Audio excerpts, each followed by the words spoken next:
who you are is who you are when there is nobody to tell you what to do. Mm-hmm.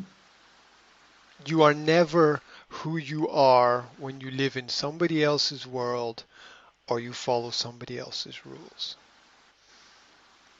This is what a lot of parents don't understand about children. That we tend to think that children have very few responsibilities and they're free to do whatever. Well, they're not. They're not. They don't live in their own world. They live in somebody else's world. It's a bit like having a pet, right? The pet is not free to go where it wants to go and do what it wants to do. It has to follow the Mm-hmm. rules. And children, I'm not saying children are pets, but what I am saying is they have to follow the same principle, which is Mm-hmm. they have to eat the food their parents buy. They have to go to bed when their parents tell them to go to bed. They have to do the extra work that their parents want them to do. They, they have to like what their parents like because they have no choice, really. You have to listen to their parents' music or listen to their parents' favorite radio station, or which can be hell, actually, because Oh, of course. maybe you Mm-hmm. want to be somewhere different or do something different, and so children very rarely get an opportunity to be who they really are because they're either at home or they're in school or they're in a club or even in a social group of friends. It's a little bit difficult to be yourself because you have to be one of the team or one of the club or one of the group or one of the clan or whatever tribe they're part of. Mm-hmm. Um, and So we only really get to see who people are when once again we remove ourselves from their world, Mm-hmm. as if we're dead. Yeah, as if we're dead. Um, then we get to see. Well, even then we don't get to see it because every time we enter their world, the dynamic changes. Mm-hmm. Every time we enter their world, it goes back to the original dynamic. So we very rarely get to see who they really are. It is possible. We can use technology to help us understand, um, but it's uh, it's it's difficult and an important process that they they do the Jesus Christ thing of going out into the desert, out into the wilderness, and get tempted by not tidying up. Get tempted by late nights, get tempted by forbidden fruit and things that are banned normally, and they have to make a decision about whether or not something is a good idea. Um, so I think it's a really important part of the process that these elements of independence are presented as often as possible to to young people, where they're not told what to do, because the decisions that they make then are their own decisions. Mm-hmm. So yes, it's good to share advice, um, and it can be solicited or unsolicited. Solicited meaning they're asking Solicit. for it. Yeah, Mm-hmm. means they're asking for it. A Mm-hmm. solicitor is another name for a lawyer, or pravnik Mm-hmm. in English. Solicitor. Uh-huh. It's a person that you go to for advice. Mm-hmm. Advocate. Mm-hmm. Yeah. So it is the verb solicit. So to solicit is to ask for help. So that's why a solicitor is a lawyer, a person who helps people. Mm-hmm. Uh, especially families, for example, and um, and so some advice is solicited, people ask for it, and some advice is unsolicited, people don't ask for it.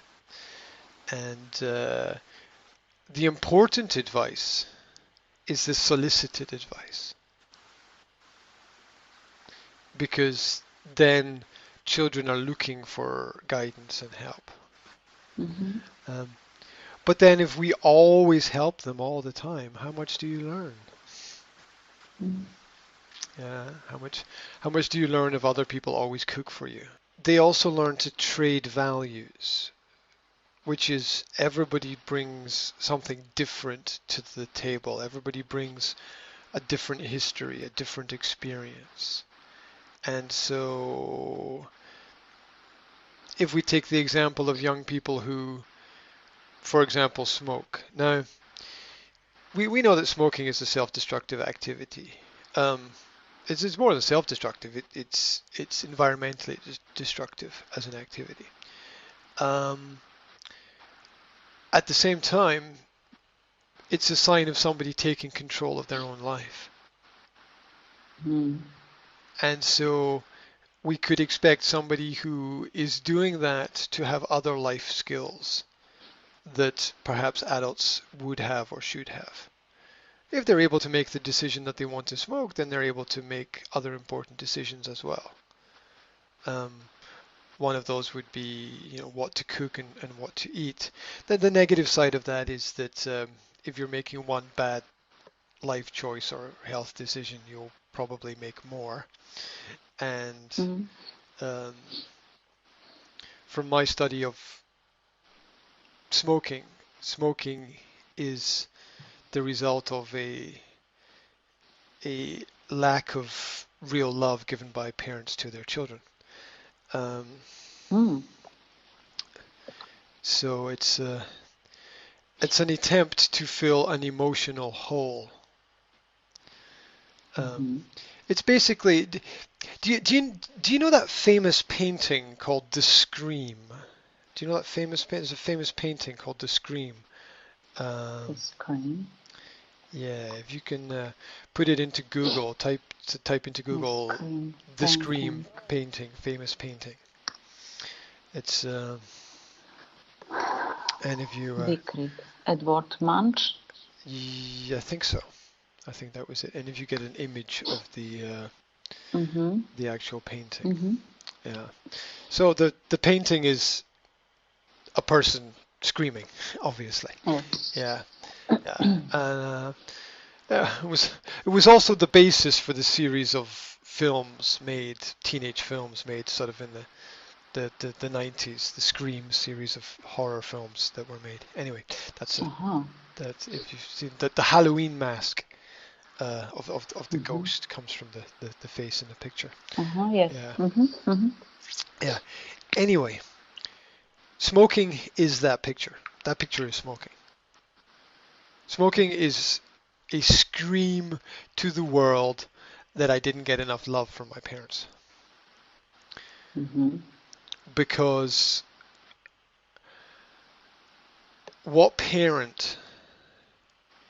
what good parent would allow their child to kill themselves? What good parent would allow their child to kill themselves slowly and painfully, which is what smoking is, basically. Yeah. It's you can jump off a bridge, which takes 1 second to change everything. Or you can smoke a cigarette. And when you smoke a cigarette, it happens so slowly. You jump off the bridge. It's like jumping off a bridge in slow motion. Mm-hmm. First of all, we're all different. We all have free will. We all have choices that we make. Mm-hmm. We can turn Mm-hmm. left or we can turn right. We can go forwards or we can go backwards. We can go to the pub or we can go to the gym. Yes. So we all have we all have free will. Mm-hmm. It's not, destiny is not entirely predetermined.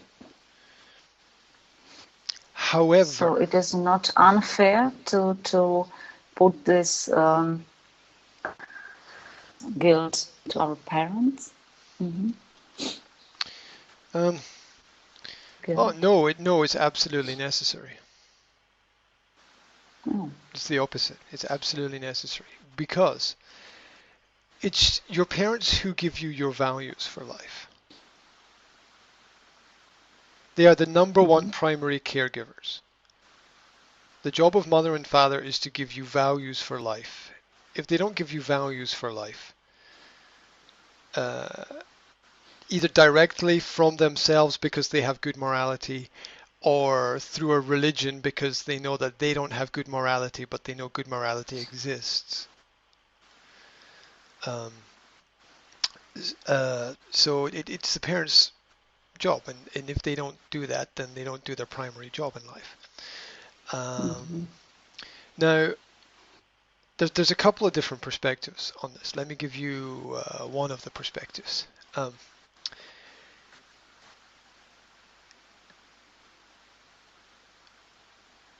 if you smoke and you are a Christian, you are going to hell automatically. If you smoke Because you and are you're killing yourself. no, because you're killing other people. Mhm. What you do to yourself is your choice, right? What you do to yourself is your choice. You live with the consequences of that. But what you do to other people is unforgivable. So you cannot follow a man who sacrificed his life for everybody and chose life over death by smoking, because smoking is choosing death over life. Mhm. It's the opposite. So if you smoke, you're going straight to hell. If you're a Christian, without question, because you are poisoning the environment and killing other people around about you. Um, Now, the concept of being born again and repentance exists. You can ask for forgiveness for your sins and change the direction of your life. Um, Difficult choice for people to make, especially as are as habits are as us. They are as we are. They are as the shape of our face and our body are a result of our habits. It's part of who we are. Our thoughts have shapes as our body has a shape. Um, so it's it's important to understand that because other there's no other way to view it because it's serious. It's serious. You can't imagine imagine it like this. Society has its norms, what it considers to be normal. Now, if you were to have the same properties from a cigarette I don't know, in a Mars bar or a Snickers bar or a can of Coke or whatever, it would be illegal because it's so bad, right? But it's not only just about consuming something that's bad for yourself. You're poisoning the environment of the people around about you. Um, Consider it this way: you're not only poisoning your environment, you're poisoning the environment of your friends, your family, your kids, um, even people you don't know. Right? You're killing Mm. everybody. You're taking everybody with you. You're pulling everyone into the grave if you do that. You're taking everyone with you. There's no positive side. There's no brighter element to it. There's no good future. Um, it's an if you can sociology the sociological and psychological perspective is that if you can persuade someone to smoke a cigarette, then they are emotionally broken. Because why would you do that? Why would you put 7,000 chemicals, including asbestos, into your mouth and suck it into your lungs? Why would anyone do that? It's an emotional breakdown. It's a cognitive breakdown in the human brain. Um, and and it's a perfect example of how it's very, very easy to say something, but it's very, very difficult to do something. Anywhere, at any time in life. Mm. It's very easy to say, I'm a Christian, but it's very hard to lead a Christian life, a real Christian life. It's very easy to say I'm a footballer, but it's kind of hard to know everything about it and train all the time and do whatever. It's very, it's very easy to say, oh, I run my own company, but it's very hard to, do it successfully because it requires a lot of different actions on a daily basis. So, um, the and this is what happened. This is what happened. You see, originally, step back in time. We step back in time to understand things. Step back in time 150 years. Who smoked? Men smoked, women didn't smoke. Why didn't women smoke? Because it was a disgusting habit. It was a smelly habit. It was a bad habit. It was an unhealthy habit. It was a dirty habit. Women were more intelligent. They knew not to smoke. And then the 20th century came along. And those geniuses in the propaganda and the marketing looked at the world and they said, wow, only half of adults smoke. Only the men smoke. If we can get the women to smoke, we can double our profits. Mm. And so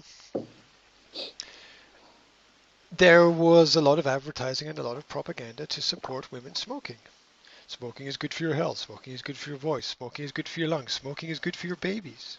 That was some of the propaganda that was presented. Oh, smoking is liberty. Smoking is emancipation. Smoking is freedom. Yeah, smoking is liberty. These are the original advertisements for cigarettes. Cigarettes were actually originally marketed for women as liberty sticks. Mm-hmm. Liberty sticks. Yeah, because it wasn't a cigarette. It was liberty. So, smoking was your act of rebellion and freedom to the world. And it was just another example of how to break down society, because obviously smoking was not good. And obviously it had a negative effect on people's health, some more than others. But obviously it's an industry designed around addiction. Human beings are addictive personalities and animals. We're addicted to everything that we like. Like is just another form of addiction. Yeah. And so if we can get people addicted to bad habits instead of good habits, then we can control them. And you know what the new cigarette is? The 21st century cigarette is the mobile phone. Mm. The 21st century the digital age of addiction is the mobile phone. Because in scientific studies, people would rather have their mobile phone than a packet of cigarettes if they're a smoker. Given a choice. Oh, really? Yep. Yes. In psychological studies, given a choice between a packet of cigarettes and a mobile phone, smokers choose the mobile phone. Mm-hmm. Mobile phones are more addictive and more dangerous than cigarettes psychologically. So, and this will not be understood. This is future information. This will not be understood for another 40, 50 years. This will not be understood until the entire human race, that's an exaggeration, okay, until a large number of people are walking around like this. with evolution changing the head position from being straight up to being looking down. Yeah. And we all know that to have a brighter future, you have to look up.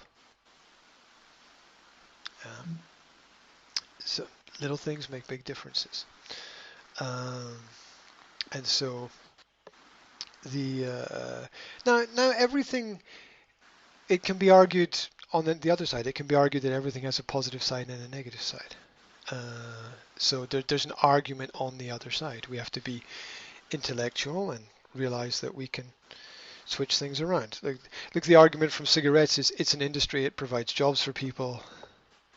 People like it makes them feel better, it increases their self-confidence, it makes them more social.